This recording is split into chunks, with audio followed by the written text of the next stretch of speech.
introduce once again who's sitting here next to me. We have Professor Dr. Maya Zumstein-Shaha, Professor and Deputy Head of the Master Program in Nursing at Bern University of Applied Sciences. Next to her, it's Kristian Schneider, who's the CEO of the Spitalzentrum, the hospital in Biel. We have Georgette Jenelten. She is team leader and head of nursing of the Mobile Oncology and Palliative Care Service MPD Spitex Bern. Next to her, we have Flavia Wasserfallen, who is member of the Swiss Council of States for the Canton of Bern, and Elisa, who you have heard already. I would like to start with Kristian.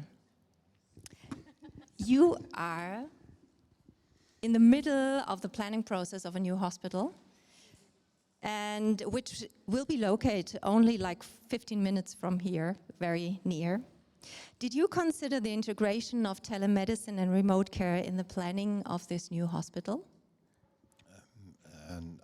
So thank you very much that I can be here with you.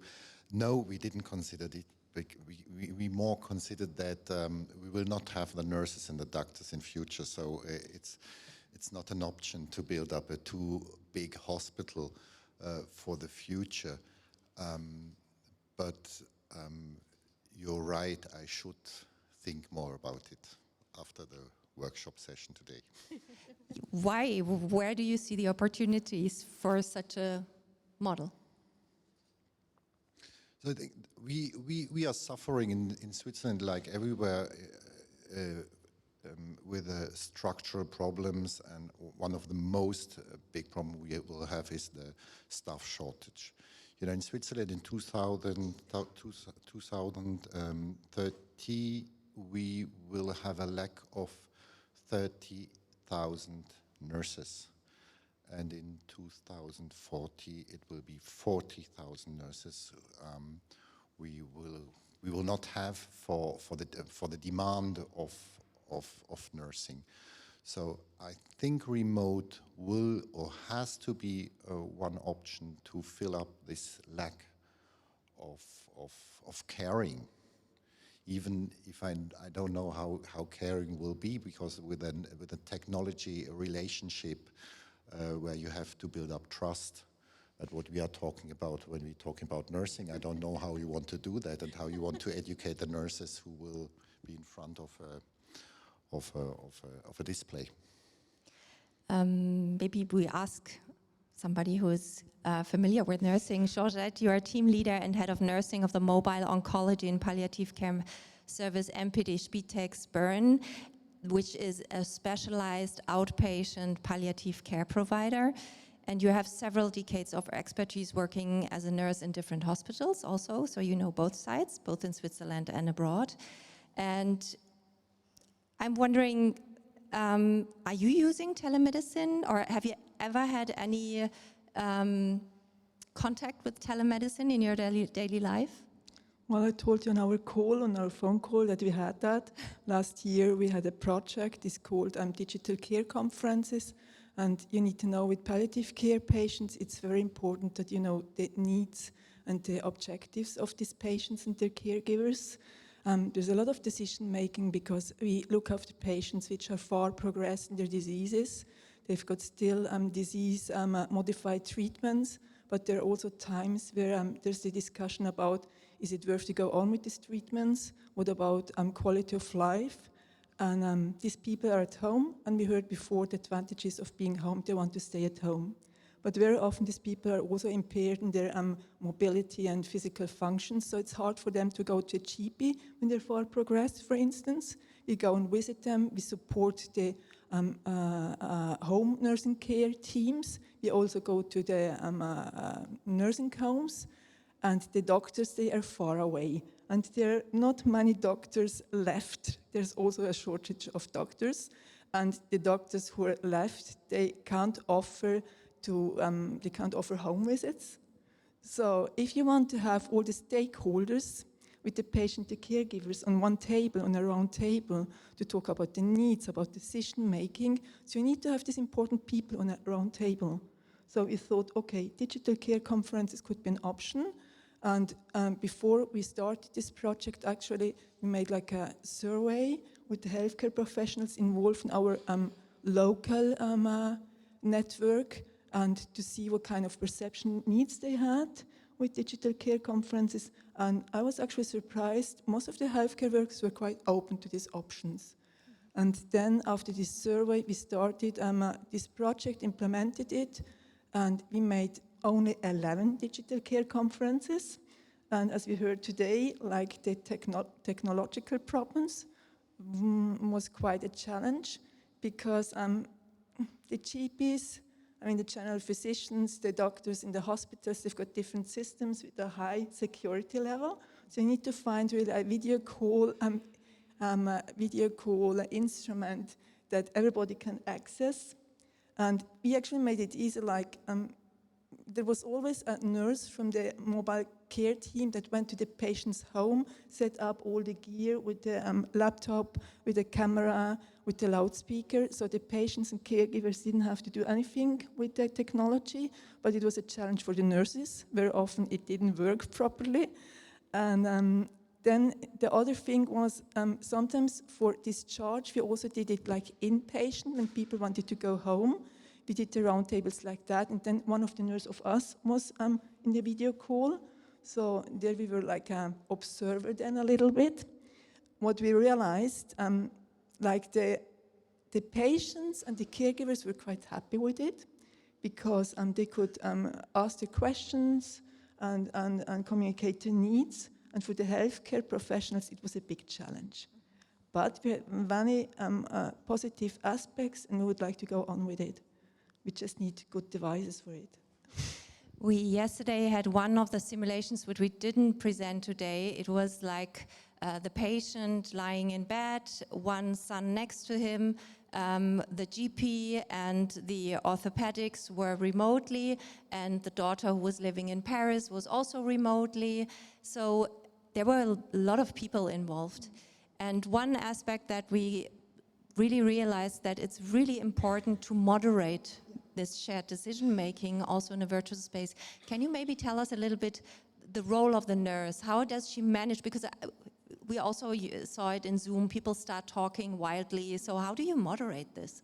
Well, you've got a kind of protocol, but with communication, you can't stick to the protocol all the time, because there are very many interferences which can change the course of a communication.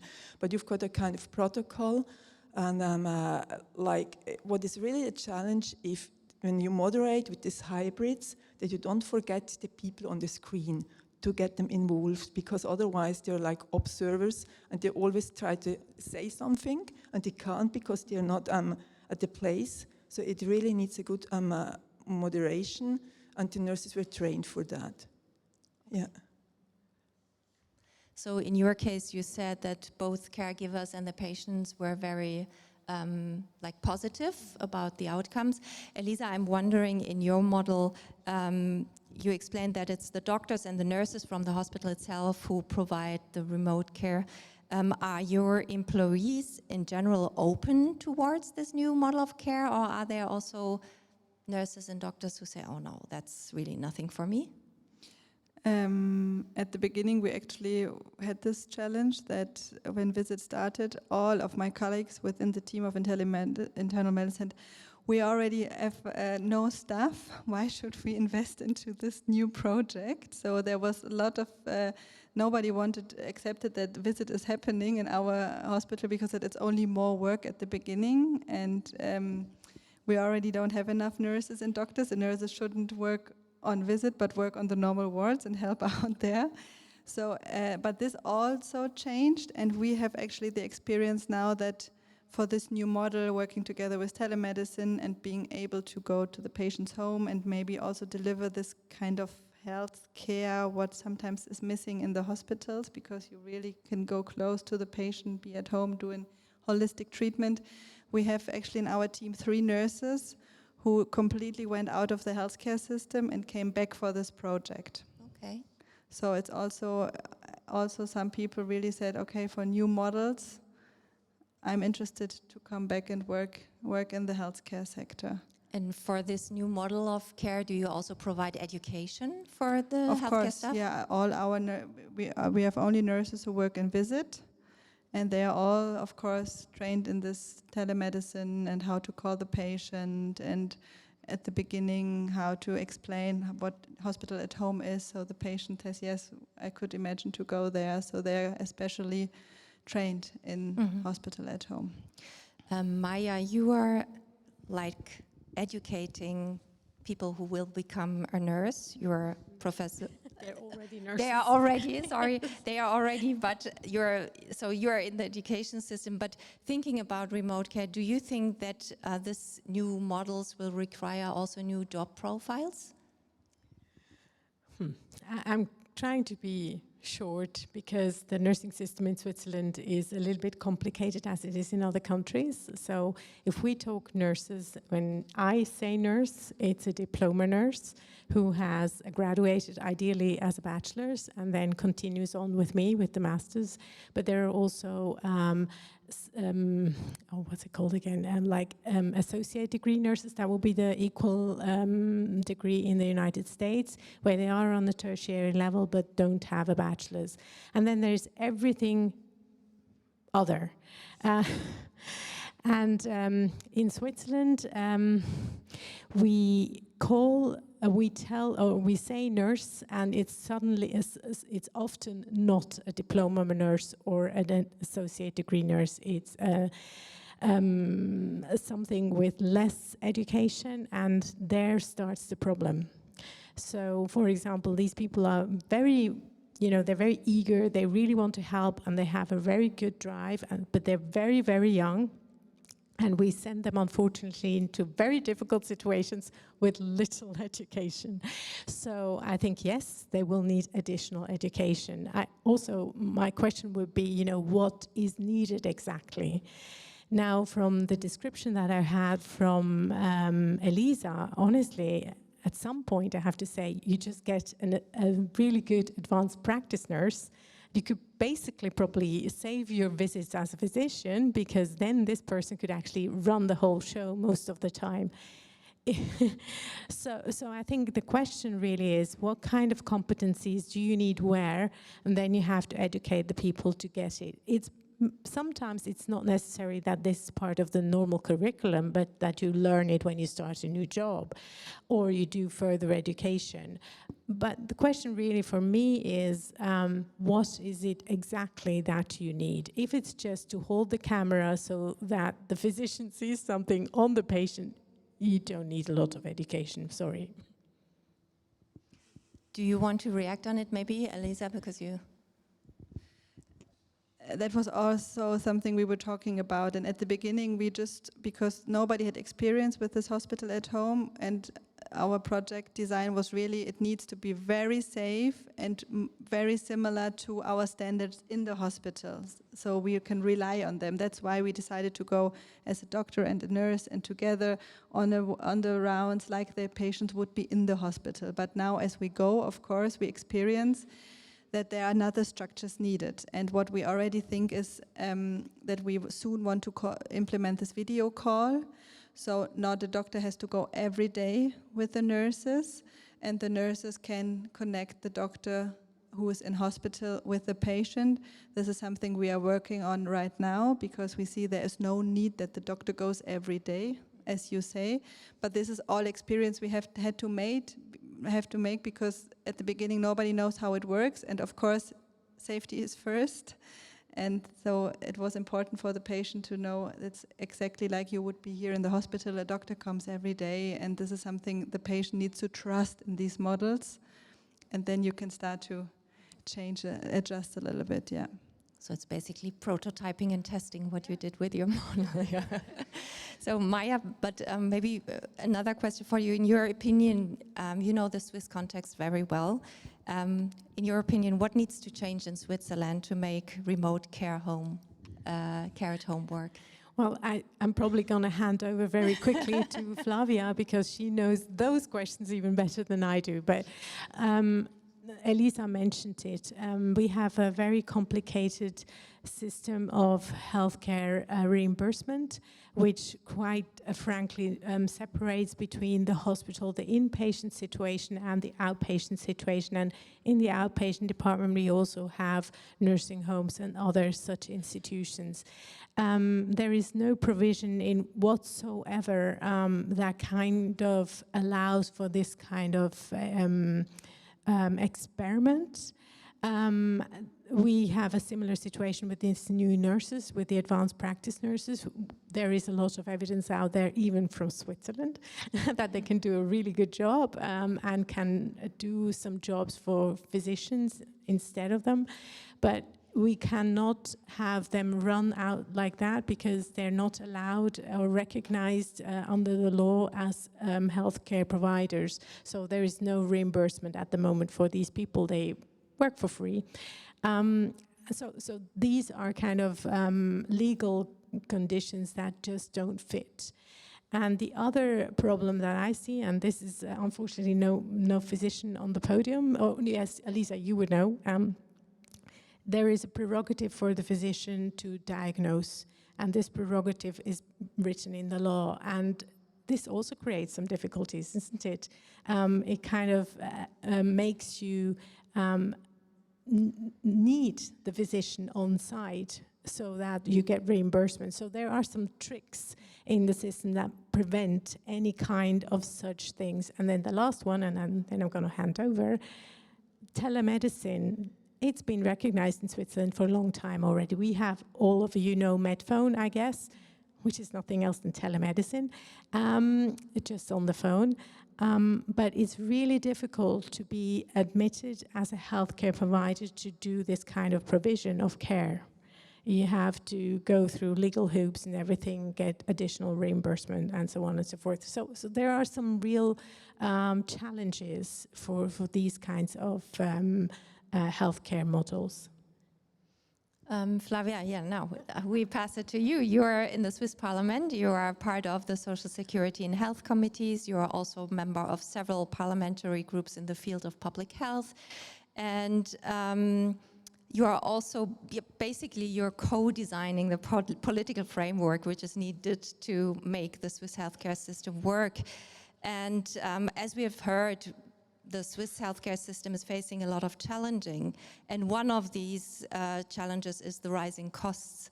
Do you see an opportunity in remote care to reduce these costs? Well, thank you also for the invitation. I'm very excited to be here and to visit this excellent center and to get to know all these fantastic people and researchers and projects.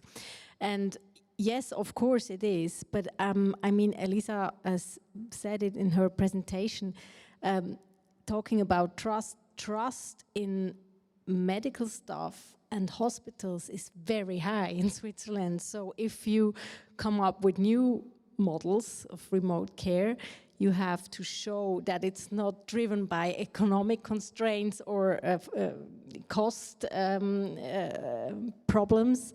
You have to show that there is a benefit for the patient to build trust. I think that's so important, and that's why we need like good results and little innovations to show these results. So the legal framework should offer these opportunities and not depending on a foundation or something. So basically we have this article we call it Experimentier article, but there you need also insurance who is ready to come into to do this project together.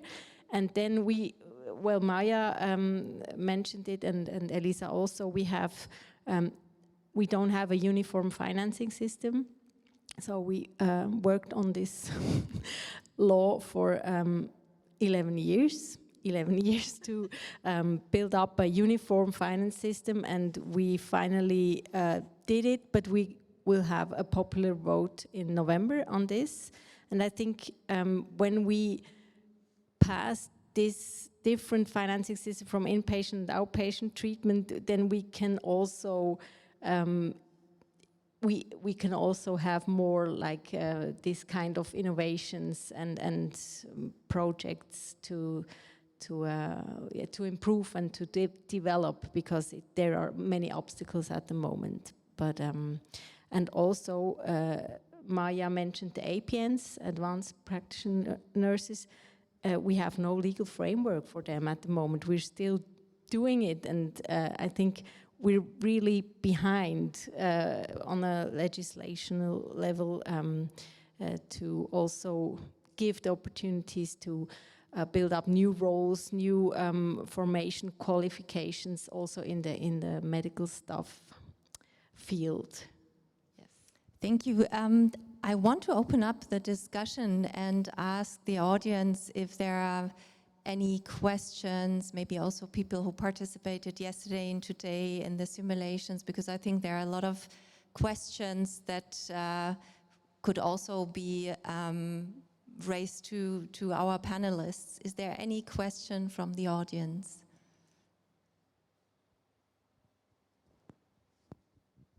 I have two questions to Elisa. Can I? Yeah, sure. Okay. So there is no insurance in your project. That is my first question. And is there also the possibility that the patient comes to the hospital, has a surgery, and he should stay inpatient but goes home earlier, like this combination? The first question, there were insurances in the first year. There were four insurances who were supporting our project. But then they went out after the first year because they said it's not fair that the patients who get the hospital at home treatment and they're insured, they have to pay the franchise. And the other one, where the costs are covered by the foundation, they are free of the franchise. That's why the four insurances who were supporting us went out, but then we got the support of the canton, so we got the other part covered. This is the first question. And the second one is, this is what we are planning on. This, what you are talking about, is early admission, early discharge. There are different ways of hospital at home. You can say admission avoidance. This is when they don't go to hospital at all. And then you have the early discharge, which means they are 2 or 3 days in the hospital due to a surgery or worse conditions which cannot be handled at home. And then they go home. This is what we are planning, but at the moment visit is only for internal medicine, so we don't have patients with surgery background, but this is what we are planning on. And of course for internal medicine, the criteria or the opportunities, I mean, when the patient, an old patient is 3 days in the hospital, he will also get a delirium. So for this patient, it's best not to go at hospital at all. But for patients who are younger and who have like surgical treatments, it would be a very good option if they could go home early, and we are working on that. Can I also ask you, Elisa, but also a question for you, Kristian, because you're engaged in this hospital building. The whole question of firewall and data protection, how do you deal with it, Elisa? And is that any consideration in hospitals? Because, I mean, just on a very basic level, you know, if you want to have a conversation with people who are staying in the hospital, and if you have a conversation with people who are not in the hospital for an online discussion, we are on the board about advanced practice nurses being accredited, and we always have colleagues who are in the hospital, and it just doesn't work. So my question is there any consideration in this department?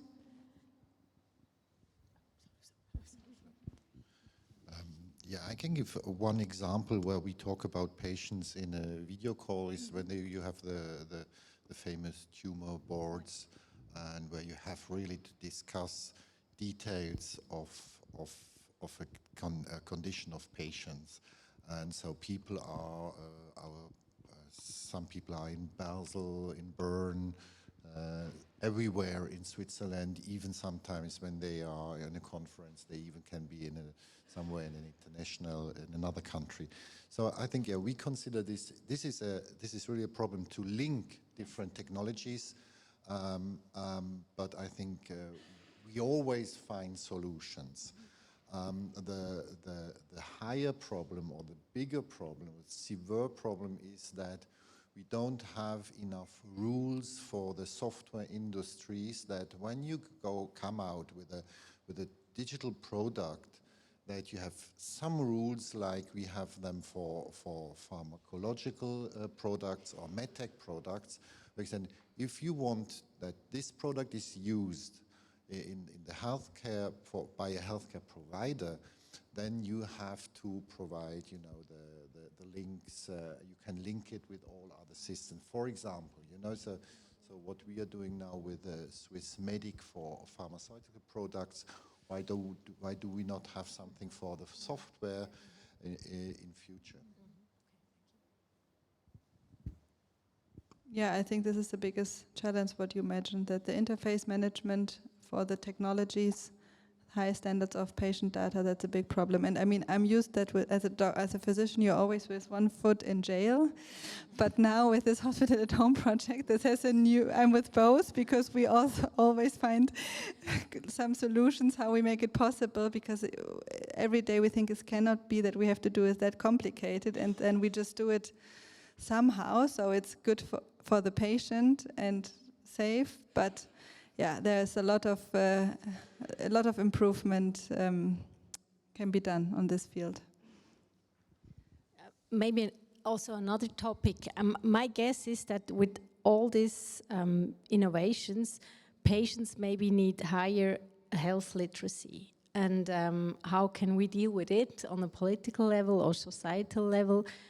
Because maybe this kind of treatment only fits younger people who has good handling with technology or high health literacy, and how can we manage to give the access to all and not exclude people or groups from a certain treatment? That's a big question. I have not the answer, but yeah. Georgette, you want to react on that maybe, and then I just wanted to say, probably your project is more for people in acute phases for a short time. And when I'm thinking about disease management, chronic disease management, probably there's a lot of strain on the elderly people and their relatives, and probably it's not possible there. Did I understand it proper? So your project is for acute short phases at home and not for elderly people with chronic diseases? Because we have also, it's also for, we have a lot of old people who have like an acute phase where normally they're quite compensated at home, but then for urinary tract infection or pneumonia they had to be admitted at hospital. And I think this is one of the really advantages, especially the old ones, that normally they come out much worse when they went to hospital, because they fall, they get new medication, the medical management is bad, and we can really see how they live and improve their living at home. So yes, it's also for the young and healthy ones who have a short interaction, but it's also for the old ones who have a lot of illnesses, but who are still quite okay at home. And they have like a short period of any infection treated, and I think there we can do very good work with the hospital at home, because it's great also for the medical management. There's so much we can do. I mean, every patient I go home, normally they have a list they bring to hospital and say, oh, I take this medication. Then the junior doctor writes it down and the patient takes the medication in the hospital. But that's not the right medication most of the time. And then the patient takes medication he normally doesn't take at home. And then he goes out and takes another medication, and then at home he's completely confused. Every patient I go home, I ask, so what are you taking? And then he shows me all the medication stuff, the packages, and then the wife comes and says, oh, here's another bag, and this is also what you're taking. And then you can really organize it and see, yeah, and you can organize it and say, okay, what is really what you are taking, and then give him one list, and then he continues with this one list. And there's so much information from this getting into hospital, getting out of hospital, you don't have when you go home to the patient. It's amazing. So it's not only for young and healthy, it's also for the ones who have more, which have more comorbidities. Where do you see the cutoff to the Spitex? Because this is also very, very interesting and very challenging, because we would like to work closer together with the Spitex, but for example, at the moment, as soon as the patient comes into the hospital at home, we are not able to combine it with the ambulatory services because officially the patient is in the hospital. But our vision, of course, would be that we work together with the Spitex, of course. But at the moment, from the project design, it's not possible. So what we do, we talk to the patient, how is it at home? And when he is being discharged, we also talk to the Spitex and try to do a good interface management on that. But we are not working while he's hospitalized with the Spitex yet. But this is what we plan for, of course. We have a question from the audience. Hi. I don't know. It's working. I'm a health services researcher, and I'm a PhD graduate of the Swiss School for Health Economics. I'm rather disillusioned in terms of the kind of cost management of this system, and I would like to invite our hospital panelist to speak into the business of running a hospital and the potential pitfalls or huge gains of the hospital at home model. Well, the first thing is that in the discussion in Switzerland is that everyone wants to build up a new hospital, and the question is which size it should have, and we don't want to talk about architects. This is another story. So what we are doing now in Biel is that we will not build up one more bed that we have today, even if we know that in these we are surrounded with little hospitals, and we know they will close up one day, and we will not take over these beds because we know that we will have other conditions to bring care to the patient at home or in these protected apartments or whatever we have as living conditions. So this is one form of having an economic view, how we want to invest our resources, financial resources, money into the system, and you don't want to how you say it, to spend too much for the investments, and that's what the politicians ask us, because we have so many negative the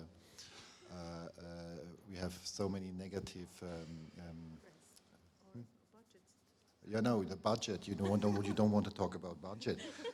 No, we have so many hospitals who build up big departments, new buildings, and now they don't have the staff.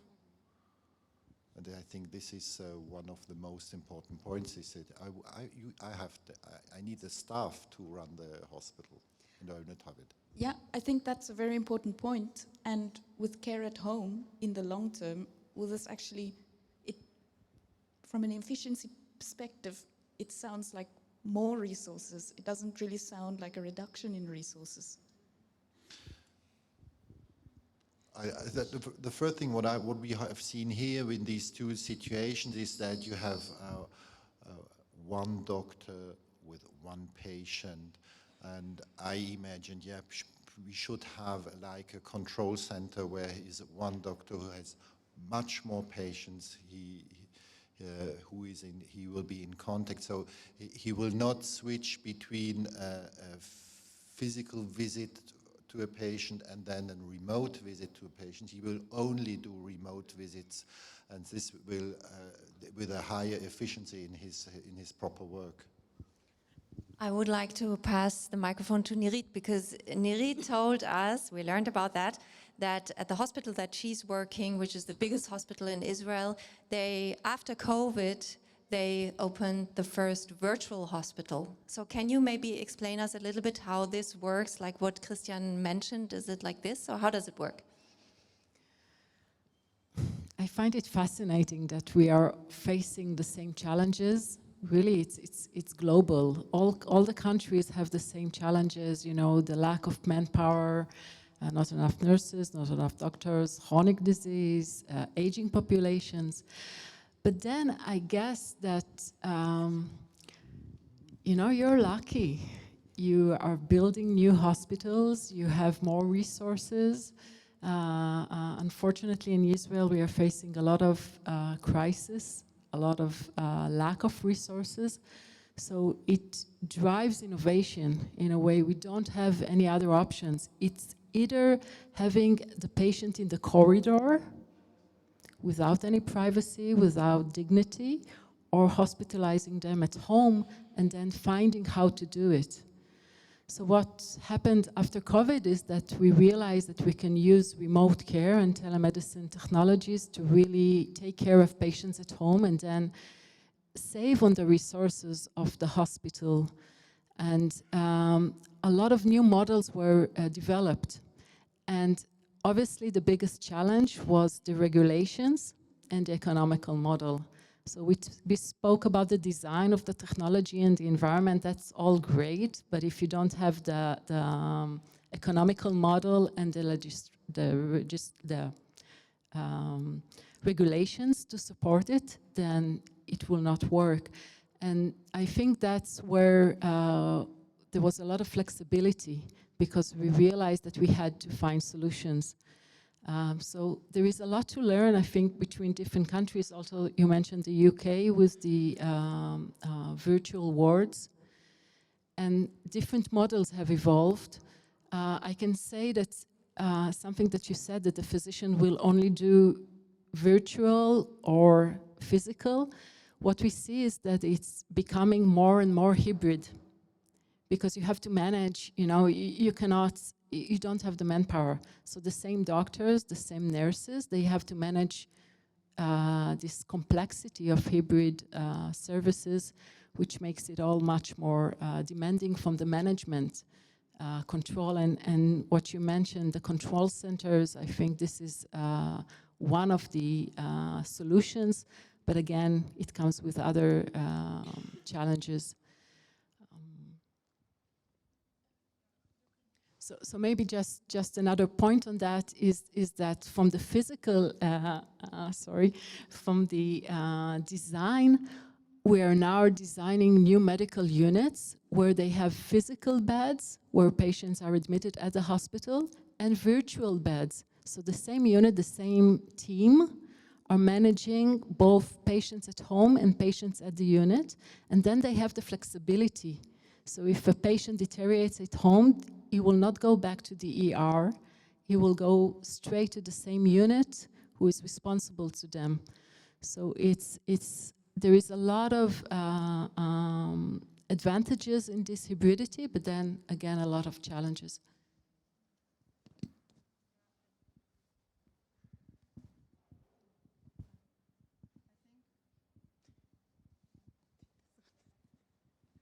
I think what you mentioned is very important to point out, because this is, I think, a big difference between Switzerland and other European countries, that there was not really the need for this model. It was more the aim was to offer for a certain patient group maybe a little bit higher quality and the reduction of healthcare costs on a long term, that we expect that they have less rehospitalization, that the medical management is better, that in the end, after a short stay of hospital at home, the patient come out a little bit better, not all the patients, but some picked patients, than other patients who would have been treated in the hospital. And that was our first aim. It was really the quality and safety of medical education, of medical treatment, and not driven by efficiency and these needs for the hospital at home. And I think this is really different, because there are a lot of benefits, and I think this hybrid form will be the future. But I have a lot of patients who said, well, I paid now the whole time in my insurance, and of course, why would I go home? I want to go to the private station on Spital Zollikaberg. I mean, this is different in the UK or somewhere else where they lie with 8 patients in one room. Of course, you want to go home. But I think this is a very difference of the drive of innovations between the healthcare systems.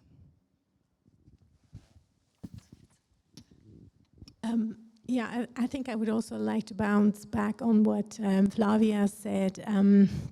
I think we're coming out of a situation where we medicalized a lot of things. At some point, the concept of the patient became more accepted in the medical world, and now we're kind of struggling with this concept of the patient. So it actually reflects what you just said, Elisa.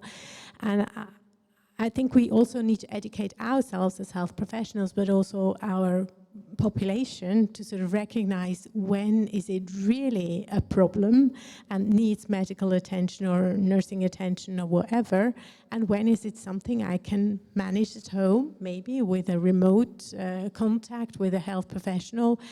I think we really have a problem there, and it goes back to what I said in the beginning. I think we really need to be more aware what are the competencies that we educate our healthcare professionals in, where should they be best kind of situated to actually execute those competencies to the fullest extent of their scope, instead of just, oh, we have a drought of people here, so just get anybody in type of thing. You know, that's a little bit what we're doing in the healthcare system, I feel, and I think we're not really recognizing everything that everybody wants to bring to the table. We're just not able to.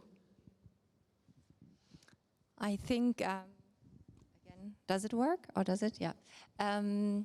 Because I'm looking at the time, we are already over it. I think, first of all, thank you so much, all of you, for your contributions. I think it becomes very clear that the three circles that Nirit showed at the beginning, the intersection between the human, the technology, and space, are three aspects. But then we also have to think about regulations, laws. We have to think about how do we educate healthcare staff, but also in general people in digital literacy. How can we make sure to leave nobody behind, because these models might work for some people, and there are maybe also people who don't even have a home. So this is another aspect, the ethical aspect.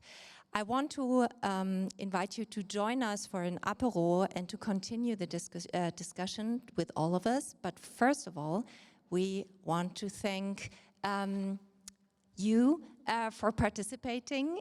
We have a little presents for all of you, and I think we will do it afterwards. But two people that we want to thank, and I ask Stefan to come up and maybe say the same. Thank you.